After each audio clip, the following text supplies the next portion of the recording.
नमस्ते. ज्योतिष kitchen and रेसिपीमध्ये आपले सगळ्यांचे मी अगदी खूप खूप मनापासून स्वागत करते. आज मी फणसाच्या बियांची आठवड्यांची भाजी बनवणार आहे. एकदम मस्त भाजी बनते ही. तर सगळ्यात पहिलं मी आता हे फणसाच्या ज्या बिया आहेत ना त्या आपल्याला फोडून घ्यायचे आहेत.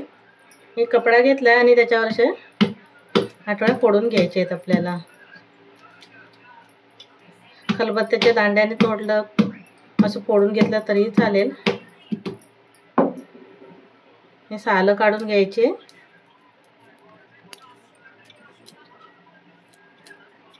जास्त मोठे पण नाही ठेवायचे. आता हे सर्व आठवड्या आहेत ना मी फणसाच्या बिया फोडून घेते. तर मी इथे आता काय करते, हे धुवून घेते आणि कुकरला एक शिट्टी करून घेते आणि वांगं लगेच शिजतं. हे बिया थोडं शिजायला टाईम लागतं, त्याच्यामुळे मी असेच भांडे ठेवते आणि कुकरमध्ये एक शिट्टी करून घेते. फणसाच्या बिया शिजत ठेवल्या आहेत तोपर्यंत ही वांगी कापून घेऊ. ही कोवळी वांगी आहेत, बारीक पण नाही जास्त, अशा थोड्या मोठ्याच फोडी ठेवायचे. ते पण मी पाण्यामध्येच ठेवते, नाही तर काळी पडतात वांगी, त्याच्यामुळे मी आता सर्व वांगी कापून घेते. अशी जास्त मोठं असेल ना तर तुम्ही अजून दोन दोन असे भाग केले तरी चालेल. ही छोटी छोटी वांगी आहेत. आता मी या भाजीसाठी लागणारं वाटण काढून घेते. बघा इथे मी एक वाटीवर ओलं खोबरं घेतलं आहे. सुकं खोबरं घेतलं तरी चालेल, जे आपल्याकडे असेल ते घ्यायचं. इथे आलं घेतलं आहे, अर्धा इंच आलं घेतलं आहे. 5 ते 6 पाकळ्या लसूण घेतले आहेत आणि एक कांदा असा उभा चिरून घेतला आहे पातळ. तर आपल्याला हे आता भाजून घ्यायचं आहे सर्व. तर मी आता हे भाजायला घेते. वाटण भाजण्यासाठी मी इथे गॅसवर तवा ठेवला आहे आणि कांदा घालून घेते. थोडंसं तेल घालून घ्यायचं आहे. अर्धा चमचा एवढं तेल घातलं. गॅस मध्यम ठेवायचा आहे आणि कांदा थोडासा लाल करून घ्यायचा. इथे कांदा बघा आता हलकासा लाल झाला आहे, थोडासा गुलाबी रंगावर आला आहे. त्याच्यामध्ये मी आलं आणि लसूण घालून घेते. ती पण थोडीशी परतून घ्यायची. कांदा भाजला गेला आहे तर मी काढून घेते. जर पहिलंच तुम्ही खोबरं याच्यामध्ये घातलं ना, थोडा कच्चा कांदा असतं ना तरी चालेल, मग एकसाथ पण भाजलं जातं. कांदा काढून घेतला. आता खोबरं घालून घेते. खोबरं पण आपल्याला गॅस मध्यम ठेवायचं आहे आणि चांगलं लाल होईपर्यंत भाजून घ्यायचं आहे. इथे आता खोबरं पण भाजलं गेलं आहे. मी काढून घेते आणि थंड करून हे मिक्सरमध्ये वाटून घेणार आहे मी मिक्सरला. इथे खोबरं भाजून घेतलं आणि हा जो सुका जवला आहे तो पण थोडंसं गरम करून भाजून घ्यायचं आहे. त्याच्यामुळे कसं आपलं वास येणार नाही, नाही तर तो सुक्या मच्छीला वास असतो ना भरपूर. असं भाजून घेतल्यामुळे तो वास थोडासा कमी होतो. ते आता जवला मी भाजून घेतला आहे, तो पण मी एका भांड्यामध्ये काढून घेते. थंड झाला की ते आपल्याला पाण्यामध्ये घालून घ्यायचं आहे.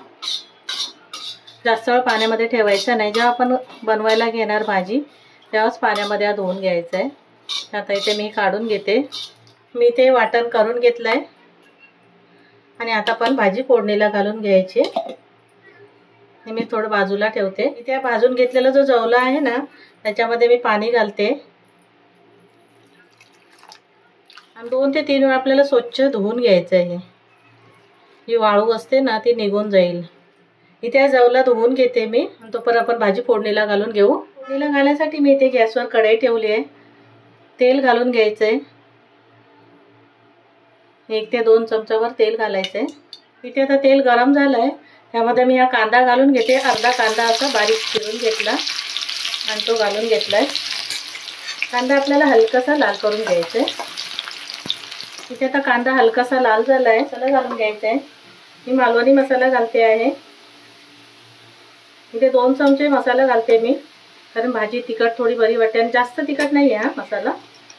थोडीशी हळद घालते आणि मिक्स करून घ्यायचं. आता जे वाटण करून घेतलेला मसाला काढून तो घालून घेते. थोडा मसाला जास्त असेल तर ठेवून द्यायचं आहे. एखादा मिनिट परतून घेतलं तेलासोबत हा मसाला घालून. आता जी वांगी कापून घेतलेली ती घालून घेते, परतून घेते मसाल्यामध्ये. असं पण वांगी बटाटा नेहमी करतो, पण असं वेगळ्या पद्धतीने एकदा भाजी करून बघा, मस्त छान वाटते. तिखट तुम्ही तुमच्या आवडीप्रमाणे मसाला घालून घ्या. आता जो जवला आपण धुवून ठेवलेला ना 3 ते 4 वेळा स्वच्छ धुवून घ्यायचा आणि तो पण घालून घ्यायचा आहे. इथे मी वांगी घातली आणि सुका जवला घातला 2. गॅस आता थोडंसं कमी ठेवायचा एकदम. झाकण ठेवते आणि एक वाफ करून घेते. मी ते वांगा जवला घातला आणि 1 ते 2 मिनिट असं वाफ काढून घेतले. पाणी घातलं नव्हतं. परत एकदा ढवळून घ्यायचं व्यवस्थित असं. आता जे आपण वाटून घेतलेलं मसाला त्या मिक्सरच्या भांड्यामध्ये मी पाणी घालून घेते. थोडंसं पाणी घालते. आठवड्या उकडलेले आहेत त्याच्यामुळे आपण नंतर घालते मी. थोडंसं वांग शिजलं की इथे मी पाणी घालून घेतलंय. जे आपण आता आठवड्या उकडून घेतलेले ना, हे बघा अशा उकडल्या गेल्या आहेत. ते आठवड्या घालून घेते. मीठ घालायचंय चवीप्रमाणे. मीठ घातलं नाहीये. जे असेल त्याप्रमाणे मीठ घालून घ्यायचंय. गरम मसाला वगैरे मी घालत नाहीये कारण मालवणी मसाल्यामध्ये सर्व गरम मसाला धना वगैरे सर्व असतं. त्याच्यामुळे मी मसाला नाही बाकी काही घातलं नाही. फक्त मालवणी मसाला घातलाय. इथे मी कोकम घालून घेते. जवला घातलाय म्हणून मी कोकम घालते. नाहीतर टोमॅटो घातला तरीही चालेल. कोकममुळे कसं थोडा जवल्याचा सुका मच्छीचा वास थोडासा कमी होतो. जास्त वास येत नाही. तुम्हाला रस्सेवाली पाहिजे तर जास्त पाणी घालून घ्या. सुकी भाजी पाहिजे तर थोडं पाणी कमी घालून शिजवून घ्यायचे. आता इथे मी झाकण ठेवते आणि भाजी शिजून घेते. थोडंसं पाणी घालते ताटावर.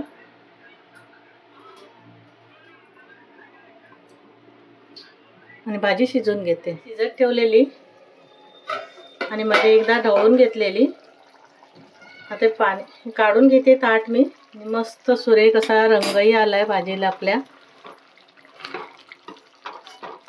बघायचं वांग शिजलं काय. थोडीशी रस्सेवाली ठेवले. एकदम सुकी पाहिजे तर सुकी करू शकता किंवा थोडीशी अजून रस्सेवाली पाहिजे तर थोडंसं पाणी घालायचं आणि रस्सेवाली ठेवायची. भाकरीसोबत भातासोबत मस्त ही भाजी वाटते. हे वांग पण शिजलं गेलंय बघा व्यवस्थित असं. थोडीशी वरून मी कोथिंबीर घालून घेते.